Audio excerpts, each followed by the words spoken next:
Hi, my name is Andrea Simmons and I'm from the Australian Anti-Ice Campaign. We're here today to discuss our community development approach to ice and other drugs. And we have George Patriki here with us to talk to you about dual diagnosis training. So without further ado, I'd like to welcome George Patriki. Thanks, Andrea. I just want to take a moment to introduce you to the dual diagnosis training that explains brief interventions as well as advanced psychotherapeutic techniques for those who have been involved in the social welfare and social services industry. As you can see from the next slide, brief interventions have been found effective when they're delivered by people who have a rapport with someone struggling with substance abuse. And our concept behind community development is to train 2 people in each club and association to be able to deliver those brief interventions as well as family support groups. You can see from the next slide the overview of the training as we discuss the underlying issues that actually drive addictive behaviours and bring together what we call the holistic model. So you can see from this diagram that we bring together the biological, the psychological, the spiritual and the social, because each of these dynamics are involved in the problem around addiction as well as the issues around substance abuse and mental health. Therefore, each of these dynamics need to be involved in the solution. So I track you through each of these benefits of the training and bring together these strengths from that holistic framework. I'll introduce you to neuroplasticity and how to use that to your advantage to help people that you're wanting to reach out to. You can see from this next slide with the body, soul and spirit model that we talk about the different dynamics of the body and the soul and the interaction between the two, as well as the spiritual, where lies the principles, values and morals that actually drive our human behaviour. Because if we rely on our emotions, unfortunately, they get us into trouble. Emotions are great, but the unstable emotions like fear and anger and anxiety and so forth can't take control of the steering wheel of our life. So we need to ensure that we're driving our life with our principles, values and morals. And you can see from the next slide, Dr. Caroline Leaf explains the heart-brain connection, that we actually have neurons in the heart, around 40,000, that act as the integrity check of the person. So if we want to have peace, we need to ensure that the heart is governing our behaviour, which then introduces us to conscience. And if we want our life to be full of peace and serenity, we need to make sure that the outside matches the inside values. You can see from the next slide the diagram that shows the human brain, how information is actually processed, and that information ends up in the centre of the brain underneath the corpus callosum that unites the left and the right hemisphere.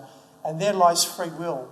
And that free will is really important if we're helping people through addictive behaviours, that they understand that they are responsible beings, they actually can make choices. And the advances in neuroscience over the last 10 or 15 years have actually explained that.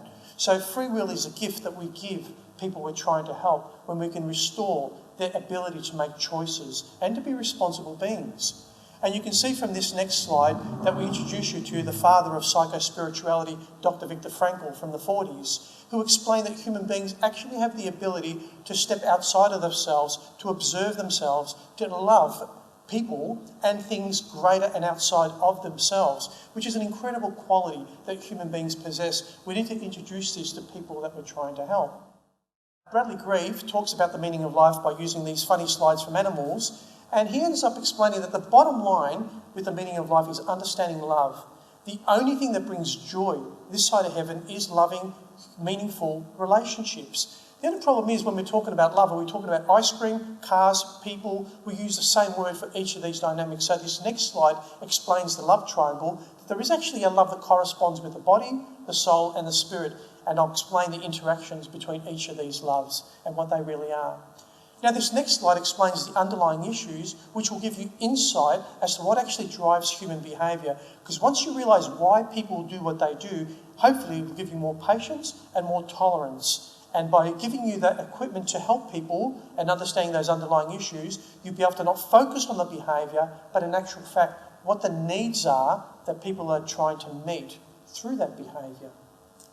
And this next slide explains the neurobiology of trauma, where you will understand what trauma actually does to a human being in terms of their brain development. And so over the last 40 or so years, through attachment theory, we've learned that it's not just bad things that happen to people that traumatise them, it's actually the absence of good things. And Dr. Jim Wilder explains that, and this program will give you insights as to how type A and B trauma affects the development of the human brain and the maturity of a human being and the capacity to make choices.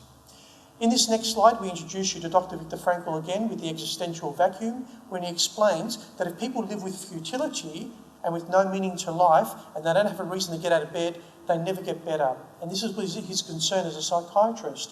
And he says that the three key areas that bring meaning to life, one is for us to be able to have a love of a cause and a love of a life, and to have a love of a person, which is the second thing. And the third thing is to be able to find meaning through our circumstances that we can't change. This next slide introduces you to the Chemically Speaking video, which is a tool and a resource that you can help people understand the cycle of addiction and the stages of change. And that's a useful tool for both people struggling with substance abuse as well as their loved ones who are trying to reach out to them. And the cycle of addiction will be explained through the training, as you can see from this next slide, as well as Dr. Macaulay's work called Pleasure Unwoven, and we'll explain very carefully how the brain actually gets hijacked by chemicals hijacking the dopamine system in the brain, and why people become a slave to their addiction and unfortunately reduces them to animal level, what we call the limbic system, the survival area. And the wonderful gift about human beings, we can actually override that limbic system. We can choose not to eat if we want to. We can choose not to have sex. We can override the limbic system. Animals can't do that. And that was the focus of Dr. Viktor Frankl's work, explaining that we have qualities that elevate us above the status of animals, and we can use those qualities and those attributes to help people that we're reaching out to. You'll see from this next slide that we talk about all addictions, not just substance abuse. And this next slide explains cross-addiction, how a person can move from substance abuse to gambling to workaholism, etc. And you'll see that those underlying issues are common for all of those addictive behaviours.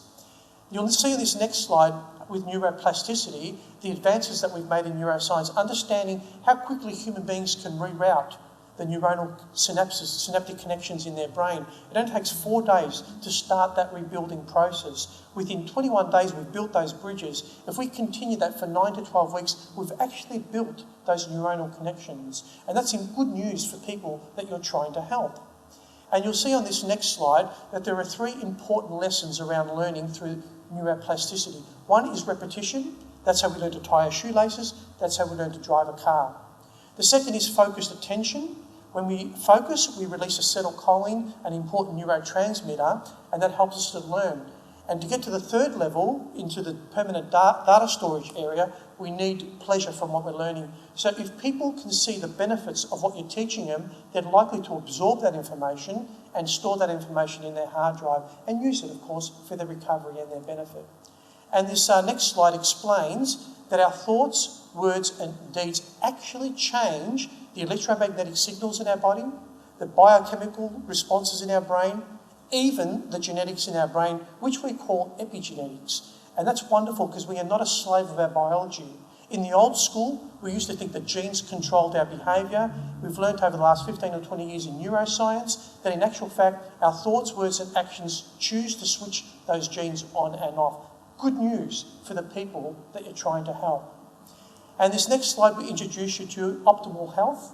So we get the body working again, because if the body doesn't have omega-3 and the body's starved of nutrition, particularly vitamin B1 or vitamin B3, people can have thought disturbances and anger-related issues and so forth. So we need to make sure the body's in shape too, and that's the purpose of introducing you to this next slide of orthomolecular science and functional medicine. Now this last slide explains our community development response to ice and other drugs. And you can see here, we're focusing on anger management, which is one of the programs that we're building, which is trying to find a vacuum and a need in our community. The dual diagnosis training, as you can see in this slide, gives people the tools and the equipment to reach out effectively. And of course, we introduce you to the Australian Anti-Ice campaign, where we're bringing education into schools, and we help reach parents as well through public forums. And so as we're reaching young people through schools and parents and the community through our public forums, we invite them to participate in our community development approach through the dual diagnosis training, where they're actually equipped to deliver brief interventions and family support groups. So this gives you a synopsis, an overview of the purpose of our dual diagnosis training. It's about equipping our community so that everybody can roll up their sleeves and get involved, and together we can change the face of our community and make this place a loving and more safer place to live. Thank you for joining us, and we hope that you can join us in our dual diagnosis training.